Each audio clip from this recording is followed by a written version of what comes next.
ചിലപ്പോഴൊക്കെ നമ്മൾ പറയാറുണ്ട്, എന്റെ ജീവിതം മാറി മറിയാൻ കാരണം സിറ്റുവേഷൻ ആയതുകൊണ്ടാണ്, അല്ലെങ്കിൽ എന്റെ വിധിയാണ് എന്നൊക്കെ പറയുന്നു. പക്ഷെ യഥാർത്ഥത്തില് ആ ഒരു സിറ്റുവേഷൻ ഉണ്ടായപ്പോ, അല്ലെങ്കിൽ ആ ഒരു സന്ദർഭം ഉണ്ടായപ്പോ അവിടെ നമ്മളെടുത്തൊരു തീരുമാനമുണ്ട്. അത് മൂലമാണ് നമ്മുടെ ജീവിതം എന്ത് ചെയ്ത് മാറി മറിയത്.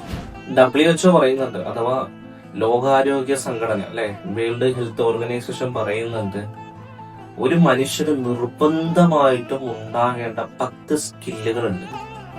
അതിൽ പ്രധാനപ്പെട്ട ഒരു സ്കില്ലാണ് ഡിസിഷൻ മേക്കിങ്ങിനുള്ള ഒരു കഴിവുണ്ടാവുക എന്നുള്ളത്.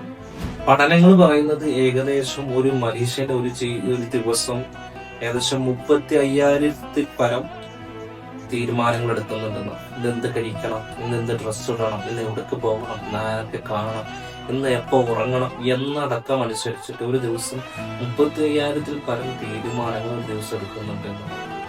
സോ ശരിയായ സമയങ്ങളിൽ, ശരിയായ സിറ്റുവേഷനുകളിൽ ശരിയായ തീരുമാനങ്ങൾ നമുക്ക് എടുക്കാൻ കഴിഞ്ഞിട്ടില്ലെങ്കിൽ നമ്മൾ പലപ്പോഴും നമ്മുടെ ജീവിതത്തിൽ റിഗ്രറ്റ് അടിക്കേണ്ടി വരും.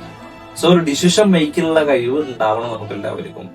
ഒരു തീരുമാനം എടുക്കുന്നതിന് മുമ്പേ അതിന്റെ ശരിയും തെറ്റും നല്ല രീതിയിൽ അനലൈസ് ചെയ്തിട്ടേ തീരുമാനം എടുക്കാവൂ.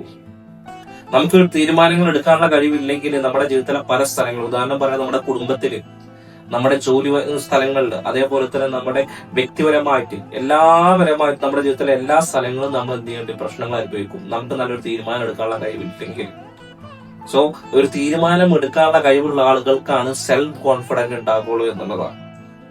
അത് നമുക്ക് തീരുമാനം എടുക്കാനുള്ള കഴിവില്ലേ, മറ്റുള്ളവർ തീരുമാനിക്കുന്നതനുസരിച്ച് നമ്മൾ ജീവിക്കേണ്ടി വരും.